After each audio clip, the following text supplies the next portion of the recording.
Hello and welcome back.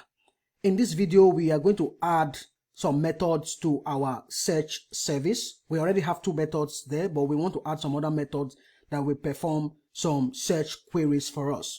Now, the first method will be related to what we've already added to our auth service, which is we want to be able to search all of these fields, okay? And then we will create another method to search by the categories, okay? So the second method will just be used to get all documents where the category matches whatever category we want to search for, okay? So for the categories, it's going to be very simple. If I just have to duplicate this part, okay? So I move it right here. And then here in the tags, I will only use categories. And then here, whatever category, let's say I want to get all music and audio category, add this and then send the request. You can see I have 3 documents, okay? They all have the music and audio category. Let's see if there's something. I think you should return the same document or documents, okay? So the first one will be to search the different fields, and the second method will be to search for the categories only, documents that matches whatever category we want to get the result for. Okay, so we already have a search service file. We already have this. Okay, now let's see. This is the gig service. Okay, so let's go to our auth service. The other method we want is already defined in the search service in our auth right here. Okay, so which is this gigs search. Okay, so this gig search is exactly the same. I will just copy it. Okay, so it's exactly the same, nothing is changing. Okay, so I will copy this and then go to my search and then paste right here. Okay, and then let's import what we need. Here I'm not using arrow function. Probably we can change it to use an arrow function. Okay, but this one is still fine as well. You can leave it. Okay, you can leave it, it's still fine. Okay, or if you want to be consistent, you can change this to an arrow function. Maybe I'll change mine to an arrow function later. Okay, so what I'm doing here is with all of these parameters, this function will accept these parameters. The first search, we already saw this, so the first search will be to search all of these fields for whatever search query the user types or the user sends. We are going to search these fields. Okay, so if you have more fields that you want to search, then you can just add them to this fields array. Okay, and then here the second part of the query is we only want to search and return active gigs. Okay, so this query will not return gigs where active is set to false. Okay, it's not going to return.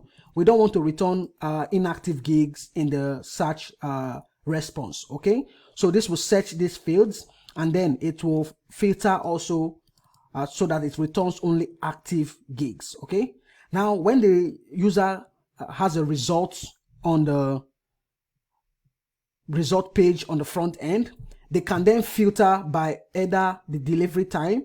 Okay, so maybe the user wants to filter the document or the results by the delivery time. Want to see, okay, only gigs that have a 2-day delivery time, then they can select from a drop down, and then if this value is set, if it's not undefined, then we are going to search the expected delivery fields. Okay, so what is going to happen here is if we filter, it will check, it will run this query, and then because delivery time is not undefined, it will also check for this particular field. Okay, and then the last one is if we want to filter by the price, we set a minimum price and a maximum price.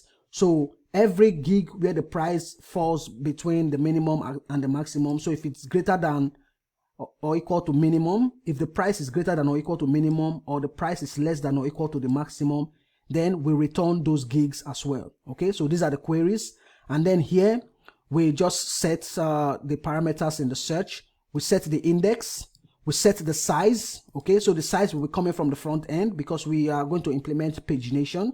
And then the query operators, we are using bool, and the bool is an object which takes in this must property, and the must is an array. Okay, that is why we use the spread operator to add this query list into the must list. And then we are sorting. So if the type is forward, that is if the user is clicking the forward button on the pagination, then we set the sort, we sort the result in ascending order by the sort ID. Okay, if the type is backward, we set the we sort the sort ID by in descending order.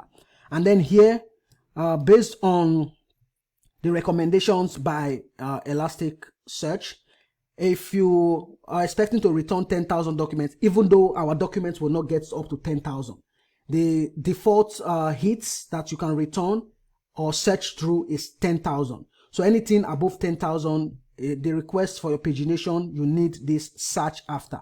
So here we are dynamically setting up this object. So if the from property is not equal to 0, so for the first search that the user performs, or the search first result that the user gets, we set this from to 0.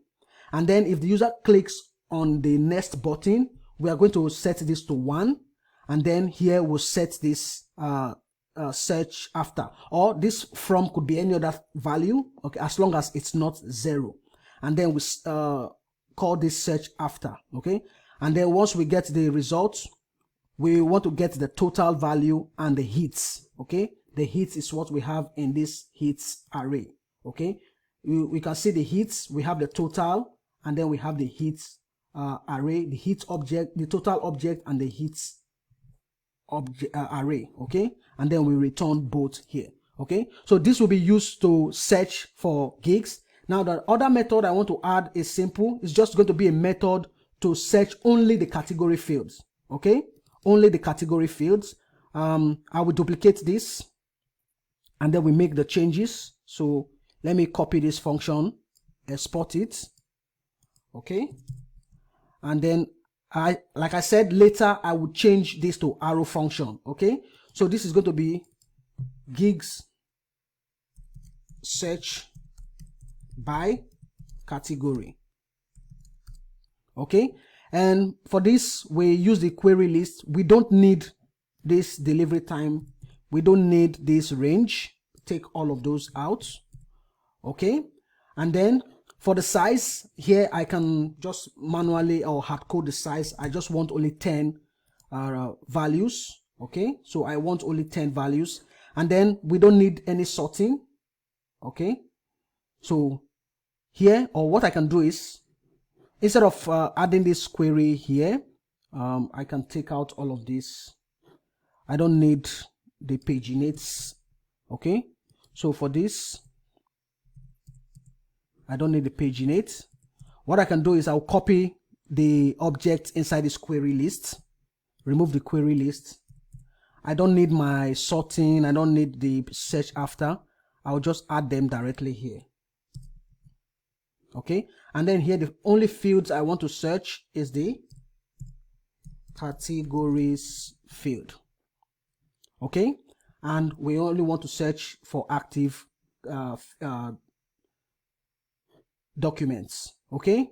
And we just return the values, okay. Here I'm hard coding. For this I only want just 10 items to be returned, or 10 documents, so that is why I'm hard coding.